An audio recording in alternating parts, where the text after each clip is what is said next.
খুলনার টিমও নর্মাল না, মানে একদমই যে নর্মালভাবে ধরা হবে এমন না। খুলনা আর হচ্ছে যে চট্টগ্রাম দুইটাই ফাইটিং স্কোয়াড, মানে ফাইটিং 11। এখন দেখা যাক কী হয়, দেখার জন্য আসছি, দেখা যাক, আল্লাহ ভরসা। আমাদের প্রত্যাশা আপনার হচ্ছে যে ব্যাটিং আছে, ব্যাটিংয়ে বেশি রান করার দরকার, কারণ খুলনার রান মোটামুটি ব্যাটিংটা অনেক ভালো, সেজন্য ব্যাটিংটা ভালো করলে আশা করা যায়। আর দ্বিতীয়ত বোলিংও অবশ্যই ভালো করতে হবে, নয়তো সেভাবে ব্যাটিং করে সম্ভব না। তো দুইটাই ভালোভাবে করতে হবে।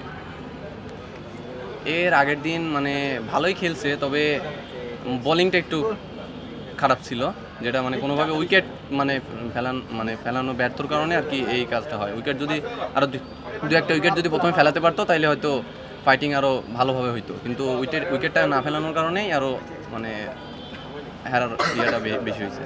টুর্নামেন্টে একটা দল প্রথমে খারাপ বাজে পারফরমেন্স করতেই পারে, ঠিক আছে, সেটা আস্তে আস্তে প্রতিকূল পরিবেশ পার করে খুলনা এখন আগাচ্ছে। আমরা আশাবাদী এটা ধারাবাহিকতা ধরে রাখতে পারলে খুলনা ইনশাল্লাহ চ্যাম্পিয়ন হবে। অবশ্যই টিমটা খুব ভালো খেলছে, ঠিক আছে, যে কারণে আমরা রংপুরকে খুব বাজেভাবে হারাইতে পারছি, বুঝছেন, এটা হচ্ছে বিষয়। ব্যাটিং প্লাস বোলিং দুইটাই খুব ভালো হয়েছে সেদিন, এই জন্যে রংপুরের এই অবস্থা। আর বাকি পুরো টিমেরই অবশ্যই ভালো খেলা লাগবে। পুরো টিমের প্লেয়ার যদি ভালো না খেলে তাহলে চ্যাম্পিয়ন হওয়া সম্ভব না, ঠিক আছে। তো আমরা আশা করব বোলিং প্লাস ব্যাটসম্যান সবাই ভালো করবে, এবং সেটার বিনিময়ে আমরা আজকে ম্যাচে জিতবো। আসলে অনেক আশা ছিল আর কি, প্রথম বরিশালের সাথে প্রথম কোয়ালিফায়ার ম্যাচটা জিতে যদি আমরা ফাইনালে আসতাম। তো ব্যাড লাগ আর কি, ওভারঅল হয়তো পারফরমেন্স, আমাদের মাঠের পারফরমেন্স খারাপ ছিল, এই কারণে হয়তো পারি নাই।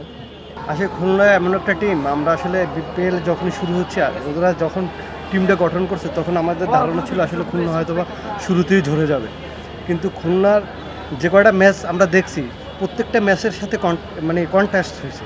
যেহেতু অল্প ডিফারেন্স রানে ওরা হচ্ছে 2-3টে ম্যাচ হেরে গেছে, সেটা হচ্ছে আমাদের জন্য খুব বেদনাদায়ক এবং কষ্টদায়ক। এরপর হচ্ছে ওরা যেভাবে মেহেদী মিরাজ যেভাবে তার নেতৃত্ব দেবে এবং তার ব্যাটের ক্যাটাকাটিতে সে আগাচ্ছে, যেভাবে ব্যাটের ঝলকগুলো দেখাচ্ছে সেটা হচ্ছে মানুষের চোখে আসলে ব্যাপকভাবে পড়ে গেছে। তারপর হচ্ছে খুলনার একটা কনফিডেন্স চলে এসেছে যে খুলনার টিম দিয়ে আসলে কিছু সামনের দিকে এগোনো সম্ভব। তার প্রতিফল আজ আমরা সেমিফাইনাল পর্যন্ত এসে দাঁড়াইছি এবং আমরা ফাইনাল খেলবো এই আশাবাদ রাখি। আসলে ওটা কী বলবো আমি, ওটা একটা কাল্পনিক, আমার দ্বারা মনে হয়েছে যেন একটা কাল্পনিক, কারণ এত বড় স্টারদের নিয়ে রংপুর একটা টিম সাজাচ্ছে, সেই টিমটাকে সীমিত সময়ের মধ্যে খণ্ড বিখণ্ড করে দিয়েছে, যেটা আসলে এর আগে আমি কখনো বিপিএল এরকম ঝলক দেখিনি।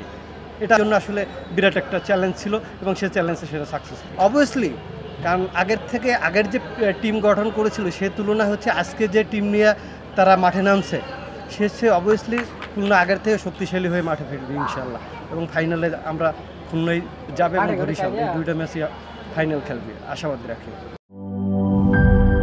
জীবনের সাথে চলে high five all time healthy life.